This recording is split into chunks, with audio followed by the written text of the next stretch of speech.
Hey everyone, so welcome back to my channel today, and we are going to be doing a brand new shell challenge because I thought it'd be kind of fun to end off the year on a good note with some winter holiday-esque joy times in The Sims 4 with the brand new shell challenge. And if you don't know what a shell challenge is, basically it's a shell of a house I upload to the gallery, and then I have you all decorate it, landscape it, and then upload it afterwards once you're finished. And then we do tours on Twitch for about 3.5 hours to see all your creativity and your joyfulness of what you have done with my basic blank shell. And I think it's kind of fun to see how people like furnish, landscape, roof it, and also kind of the general like lot type and lot challenges or traits they put on to their build. And it's just kind of fun to, practice if you are not the best builder or you just want a little extra practice on your building skills of any kind. Now, this year has been crazy, as you all know. I've cried less, which is actually kind of great. So personally, I'm doing well. Crossing my fingers that next year I cry even way less because we don't want more crying Steven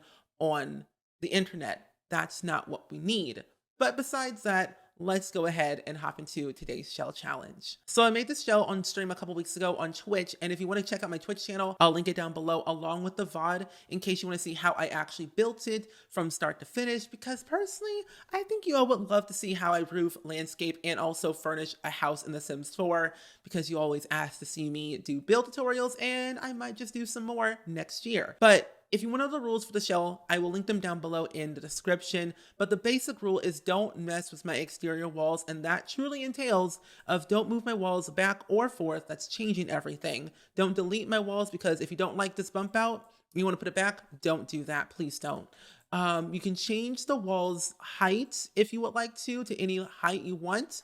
You can't change the walls to half walls or fences, but you can add like platforms or little like front patios and add fences onto that if you would like to. Spandrels are okay. If you want to add a basement for the extra challenge, by all means, go right ahead. I do not care. Have fun. Please. But then also what you can do is move it to any lot size, lot type, lot traits, lot challenges, do whatever you want. But I don't think this lot will fit on a 20 by 15 at all. So don't put it anything lower than that, but you can put it on anything higher than a 30 by 20 and above. So by all means, do what you please. But what I've noticed from the previous shell challenge that you all have always asked is, can I add extra buildings onto the build, or like extra buildings like around the build? The answer to that question is yes. You can definitely add in more like rooms. Like you can add this right here if you want to add an extra, lake house, butler's house, maid's house, whatever you so please, that's not attached to my build, but that's like, separated from my build. You can do that. So feel free to add extra buildings not attached to my original build. So again, if you want the extra challenge, go right ahead. But that's kind of basically the entire rules for my shell challenge. Roof it how you want, landscape it how you want, furnish it how you want. The interior is basically very basic, like the first floor and also the second floor, very basic, very simple, pretty easy to follow. But if you play on console, I will, do a pause just in case you want to get the grid and everything. So take a screenshot, pause. Okay. Second floor, pause, take a screenshot, do what you please, get some ideas. Okay, now that you have basically the entire floor plan for the first and second floor with the grid on, you should be good to go. But regardless, let's go ahead and actually top into today's speed build portion of the shell challenge. So when I was making this shell on stream a couple of weeks ago, I had the inspiration of gingerbread houses. And if you don't know what gingerbread houses are, those like kits that you get from like the grocery store or Five Below or Target or Trader Joe's or Whole Foods, the usual stuff. Even online, you can find gingerbread houses to make. And personally, they're kind of fun to do. They're relaxing, a little bit chaotic and a little bit messy, however you do it. And personally, that was my inspiration behind this entire shell challenge. Now, I posted a screenshot of the original like official thumbnail on Twitter, and IS Cupquake, which I love Tiffany. She's really cool. She's amazing. I love her content, by the way. She tweeted to me under my tweet saying this looks like a gingerbread house. And funny enough, she got the hint. It was a gingerbread house like inspiration from like those kits you get from the grocery store. And so honestly, Tiff is smart. She's really cool. Check her out. Link down below. I'm pretty sure everyone knows who IS Cupquake is. Like, she's been around for a lot of years. She's amazing. Minecraft, Sims, variety, art, literally an absolute gem. But Anyway, that was my inspiration behind the whole shell challenge, so my original build. And I originally was gonna still keep it in Newcrest, but I realized that midstream, I was like, this would look way better in Granite Falls in the wintertime. But what funny enough, I didn't change it to the wintertime when I was building just because I didn't want to ruin my plants. And I also didn't want to ruin like the atmosphere of the area where my Sims could probably freeze to death was not the appropriate attire one. But then also I thought to myself that, if I wanted to have it in the wintertime, I would have, but only for screenshot purposes and also gameplay purposes. And I wish there was a way that even like it was a mod or some type of like in-game thing, like you can change like the time of like day or like the yeah, I guess you can change the time of day in your game in build mode, but you can't change the season. Now, it would be really cool for next year if they added an addition to build mode where you can change the season like summer, spring, winter, fall if you only have seasons, just because I think it would make the builds look more exciting and a little bit different based on where you place them. And I was so glad that I actually placed down this lot on the correct lot where the tree wasn't going to block the thumbnail on the gallery, because there are certain lots in the world in The Sims 4 where your build might be blocked from a rock or a tree or a whole like lamp post, like straight smack dab in the middle of your build when you post it. Luckily, this was not the case, and I was very happy. And it was very snowy when I uploaded it, so if you do want to download this build, my link to my gallery name is linked down below. It's just SpringSims, all one word, same as my YouTube name without the one. And yeah, so hopefully you will like it. I did use a variety of packs. I know I have a bad habit of using every single pack to my disposal, which is a bad thing, but also a good thing. I get to expand my horizons creatively and see what I can do, but also it's kind of hard for people to play my builds when they don't have every pack. But I do know that I definitely use seasons, outdoor retreats, base game, of course. Everyone needs base game to play The Sims. But also I did use Journey to Patu. Don't hate me. I didn't mean to use it, but if you're gonna go for the holiday winter vibes, there were toys that looked really nice and really cool. So I just did use Journey to Batu. I've never been to Batu actually at Disney, but my friend Kayla did. She went to Disney to Batu IRL, and that was a very funny video to watch. One day I'll go, and who knows when that will be, when the panini is all over. But regardless, it was definitely interesting looking at all the Batu stuff again, because I didn't really use Batu that much when it first came out because I had no use for it. Now that I do, I can use all the toys and maybe even the crates, because now I kind of want to build like an abandoned wintry cabin, but I don't think I'll have time for it. I mean, I could post it in January if I wanted to, but I think that maybe possibly, likely so, it could happen, an abandoned winter cabin in January of the new year. Possibly, maybe so. Who knows? I don't know. But I think that next year for me, when it comes to shell challenges, I want to do something that's different and above and beyond and change the way I build and change the way I play my game, but kind of keep it similar, if you know what I mean.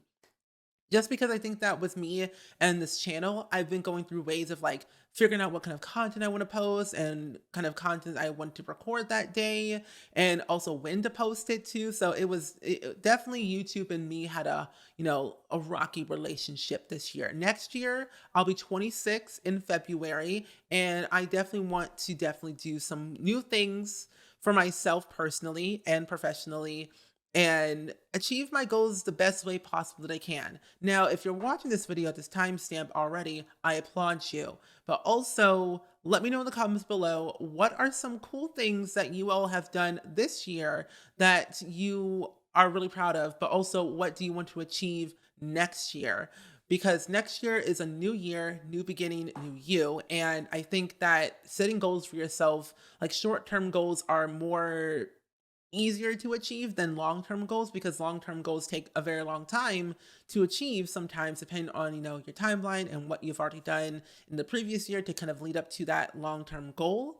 And I think that definitely setting goals for yourself is important because it makes you more accountable, and also it makes you, I don't know, kind of it pushes you forward to do it quicker or much easier and less stressful. I don't know if that makes any sense, but I think it definitely has helped me to set goals for myself. It's made me more determined to do things better in a much different way, like a different and more professional way, I guess.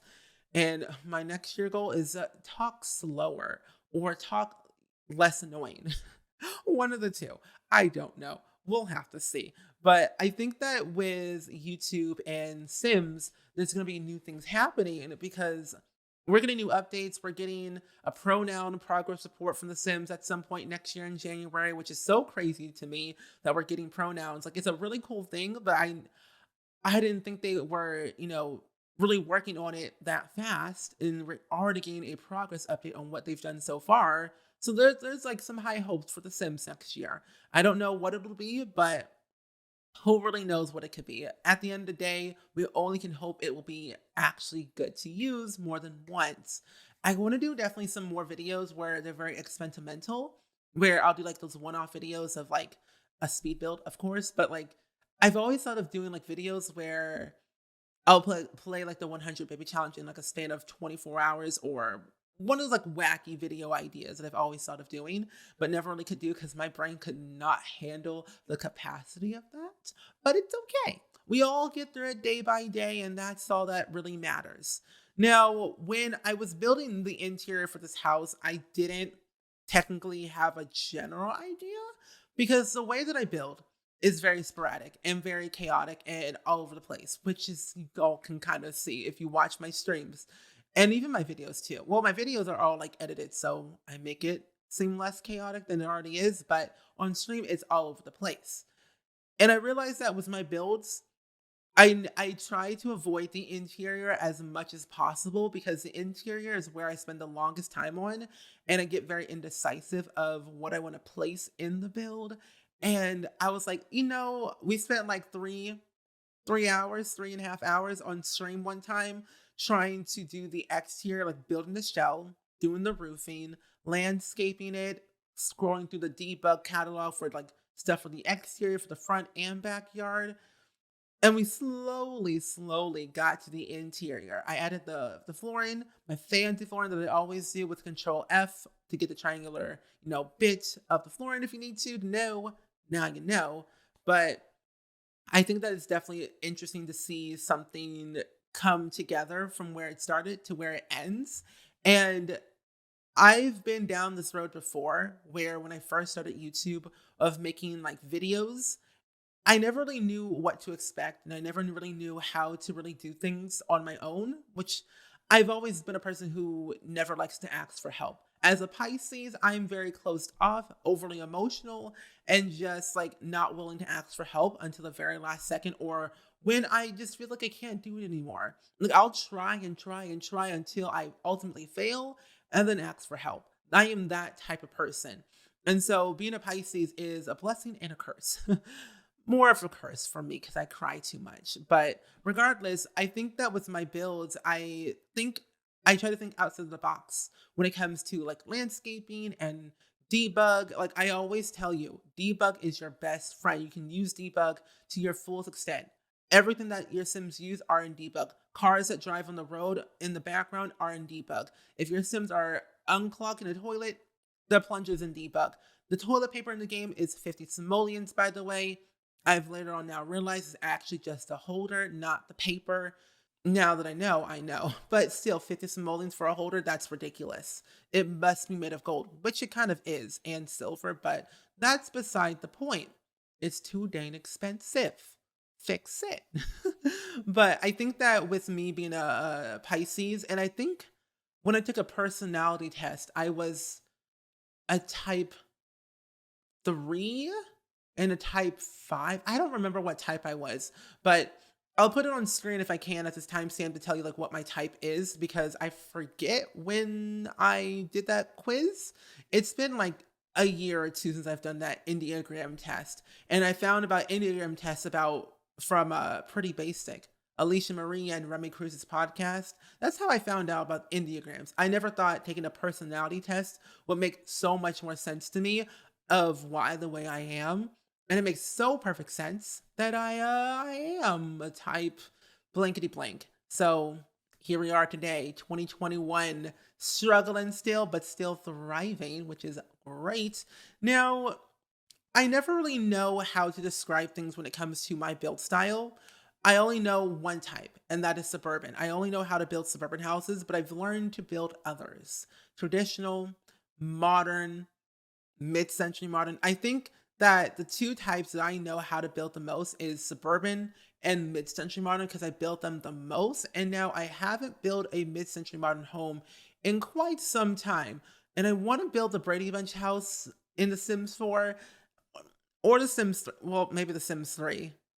Not The Sims 2, because we're very limited on build items on those things. But Sims 3 and 4, I could probably work it some similar way. But I think that I definitely want to do the Brady Bunch house at some point in the future because I love the Brady Bunch. I love that show. I didn't grow up with the show because I'm not that old.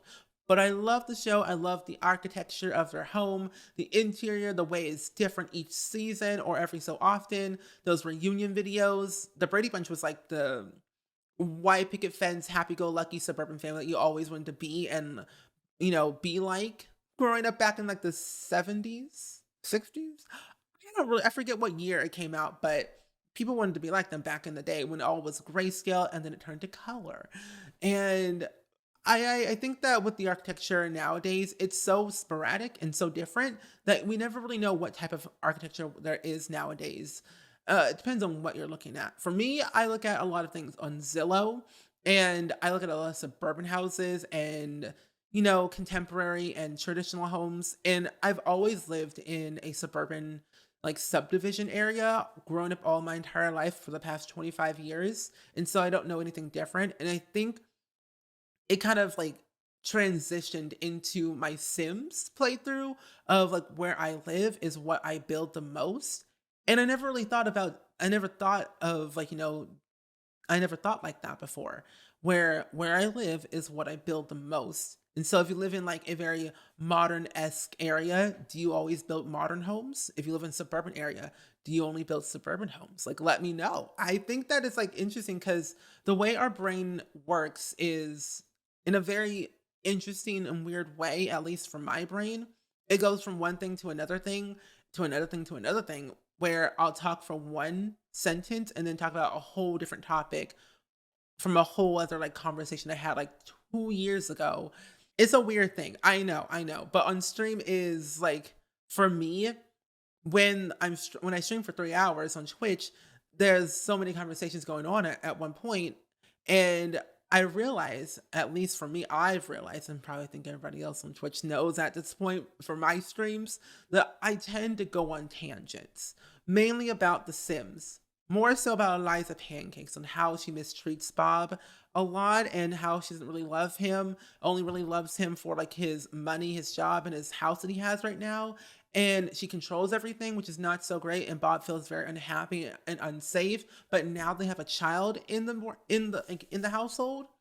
Things are getting personal. Things are getting crazy and chaotic, and Bob needs to get out. Now, I have a few things lined up. I have been doing these scenarios where love after a breakup, but also surviving the holidays, because I think it'll be really fun to do like a series of all these scenarios that we get in The Sims 4 based around Bob and Eliza. Because love after a breakup, Bob and Eliza are divorced and they broke up. They're no longer getting back together. And then they have to find love on their own. Mainly just Bob. Mainly just Bob is going to find love for himself. And then he has to figure out how he's going to survive the holidays with, Eliza still being in the picture with Iggy Pancakes and his newfound relationship, if he ever end up having one, or it crashes and burns. Who really knows? We'll have to see. But that's like my idea for like a series that I want to do where every time we get a new scenario, I introduce Bob as a new sim and controlling him as that new scenario with Eliza Pancakes and seeing how that all plays out, including with like the new, neighborhood stories. We have those things now. So I'm just like, there's new things happening, and I'm just like, it's just gonna grow bigger and bigger and bigger, and it's gonna be even better, and I'm just so excited. I don't know. Reflecting back on this year of 2021, that I have done a lot of great things. A lot of like a lot of great things on YouTube and on Twitch. I didn't think I would ever move out of my parents' house ever because lo and behold, I'm a family guy, not the show. That show's wackadoo crazy, but still entertaining and also chaotic. Recommend, but don't recommend watching it. A lot of seasons, but if you want to, you can. Regardless, I'm a family guy and I enjoy being surrounded by family. I love my parents. I adore being around them. I love hanging out with them. And they're always here all the time in my apartment, cooking, hanging out, watching movies, playing video games, whatever it might be on my days off when I'm not streaming, which is every day. And I think that with them, being the way they are has kind of carried over to me, where the way they act is the way I act, but also like differently. Like we're all different people, three different people living in separate houses. I mean, my parents live together still, and I live by myself. And so it's like that I learn from them, and I feel like they also learn from me because I do be smarticles sometimes with business. I've done a lot of things business wise. Started a podcast this year, started an online store this year.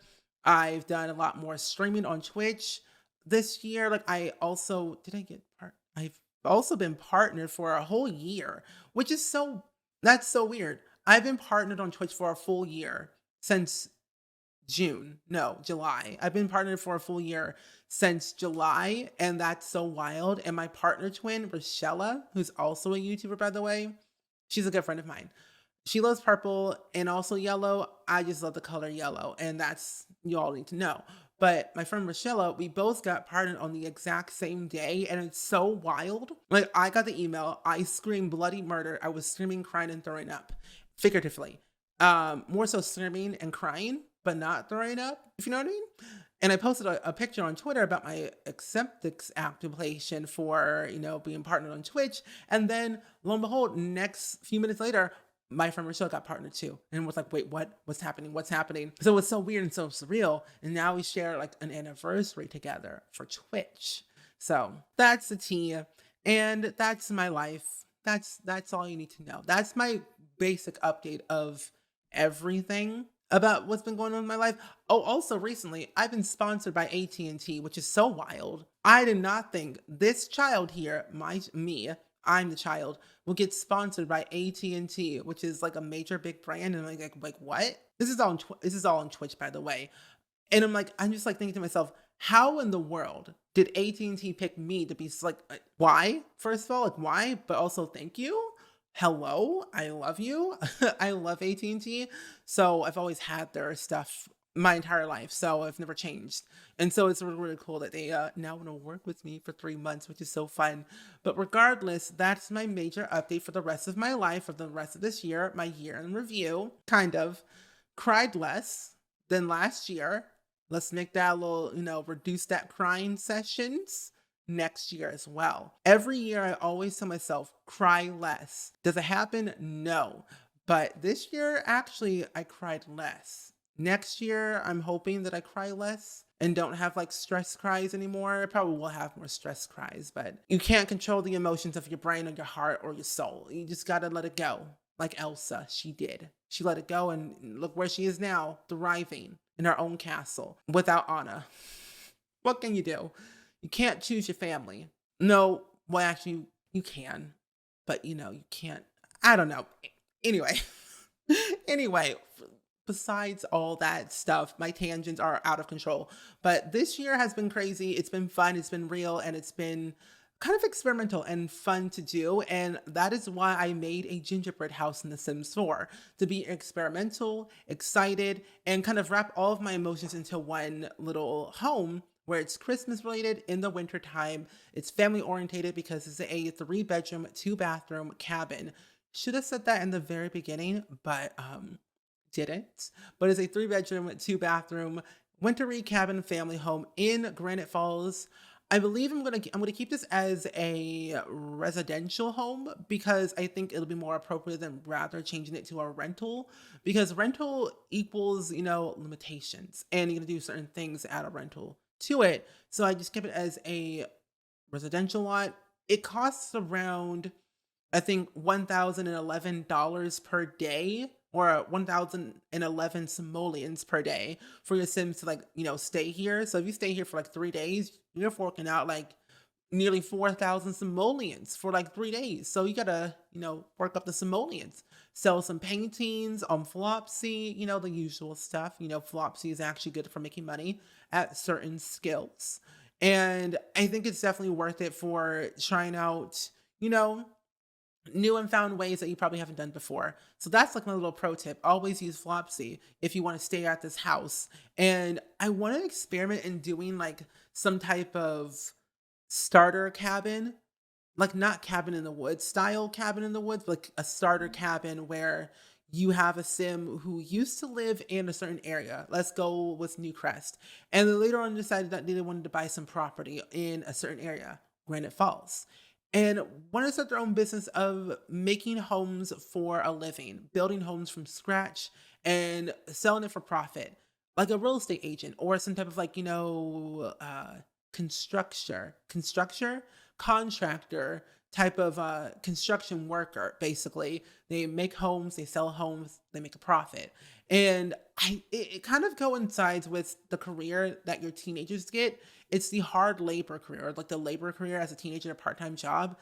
And I think it transitions into an adult career, or there's like another similar vibe to it, like an engineer. I would consider the labor worker as a teen and then an engineer kind of like the same, because you're both like engineers in some similar way when you really think about it. And so I think it's kind of fun to kind of see it all come together as one and do all the things. But regardless of all of my tangents and sporadic talking throughout this entire video, I hope you all understand what I just said.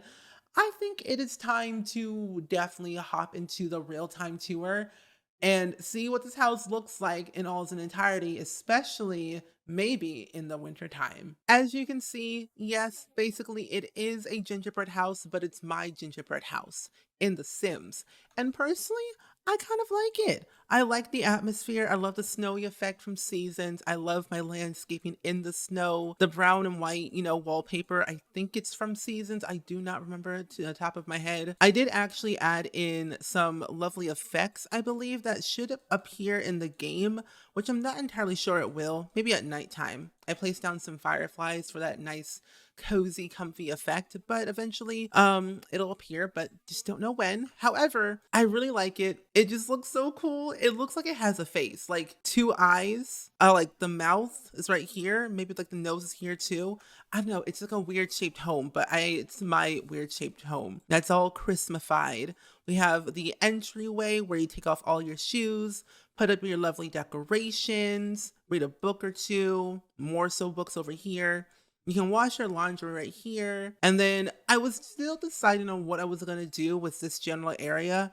At first, it was going to be like another separate small dining room, because you know how like in some big family homes they have like the main dining room table and then they have like the kids dining room table where all the kids sit and eat their food so the adults can talk about adult things and things. But I had decided a little mini office in the corner with a little microphone to sing some carols or some karaoke of some Christmas tunes of whatever it might be. They can do that. And then I added in a small little guest bedroom that was all Christmasified and cottagecore. This entire room is basically cottage living, but with Christmas on top of it. Christmas cottagecore, the triple C. We love to see it. But yeah, I really like this room. It's small, cozy, it's green, and it's just holiday-esque. It's my vibe. And then I also added in some of the new holiday decor that we got with the update 2 days ago with the Sims delivery. And I believe this is actually the fruit cake that we got in the update. And then these two things are from Seasons, the table space game, and the chairs are from Cottage Living. And then, of course, you gotta have a nice big old kitchen with a television near the dining room table with an island. Now, I didn't really know what I was going to do with the whole decorations for the counters, so I just kind of just placed what I thought looked cool. I added in some Batu jars because I think that, when you're in a cabin, you have a bunch of like cookie jars with sugar in it or flour or whatever it might be that are like ceramic based. And so I thought it'd be kind of cool to add these things in here into the mix. And then a popcorn machine to eat some popcorn near the lovely fireplace where you watch your lovely tunes and cartoons or whatever it might be. And then I also added another Christmas decoration box. I don't know why, but I just did. And then we got new like fireplace tools that I was really, really excited about because this is the only thing that actually I like in the update that I'll use every single day because I use fireplaces in the game for my builds. And you know, it's just a nice touch near the fireplace, on it, beside it, whatever have you. I love it. It's just so cool. It even has like the poker and like little like dustpan and like the brush thing. Oh, the brush all the ashes away. Oh, that's just so cool. And then the living room's just very basic with a lot of clutter and a Christmas tree to decorate for later. Now, for the upstairs, I didn't do that much in the hallway because I don't really know how to decorate hallways per se. I just kind of wing it and hope for the best that it look good. And then here we go. And you got your bed, you got your bathroom and your hallway as kind of all done. Bathrooms and hallways are not my strongest suit. You get what you get and you don't throw a fit. In my book, that's what it's like. And then I added in a toddler bedroom and then the parents' bedroom, or like the main bedroom that's like a little bit bigger. And then I also added in another kid's bedroom, but this time with bunk beds. So it technically is a 4-bedroom, 2-bathroom home fit for a family of 1, 2, 3, 4, 5, 6 Sims. You could probably squeeze in like 8 Sims and a pet along with it if you wanted to. And so you have a lot of variety of space here to expand, gathering, whatever it might be for any basically season. You even could tear all these like stuff down and put them in storage for later and, you know, decorate it for like, you know, Thanksgiving or New Year's or whatever it might be for the holiday for that year for your Sims gameplay. And personally, it's a multi-purpose cabin, if I do say so myself. And I did keep it residential just because I feel like rental lots are kind of like limited in some similar way. And so residential's easier and very versatile with what you're trying to do. Now for the backyard, I did add in a swing set and 3 planter boxes, 2 bikes, and then that's basically it. I was gonna add a picnic table over here, but I thought, you know, you can grill outside and come inside in the warmth to just eat instead of going outside in the cold. So it just didn't make any sense of adding one outside. Now, I don't think I added in a thermostat of any kind into this home. So before I even try to upload it to the gallery, I'm going to add in a lovely thermostat because that's what you need in a lovely home before you freeze your toes off. So let's add one real quickies. Like we'll add one like right here. And good thing about this is that your Sims can use it, use a remote control to like turn it on and off or change the temperature of any kind. So you have that going on for you, which is perfect. But other than that, the whole entire home is basically done. I really adore what I've done with this lovely gingerbread-esque family cabin in Granite Falls. And if you ever want to download it, it's up on the gallery now under the hashtag SpringSims, or my gallery name is just SpringSims, by the way, all one word, Spring and Sims. But yeah, I hope you all really enjoyed this speed build. I want to do more like this in the future, definitely for, you know, the reasons for the season and, you know, holidays and whatever it might be for that time, and think of something creative. So yeah. But either way, like I said, I do hope you all enjoyed it. Let me know down in the comments below, as always, of any video ideas you have for the coming new year that you want me to do on this channel. As always, like I said, I hope you all enjoyed it, and I will see you all in the next video. Bye!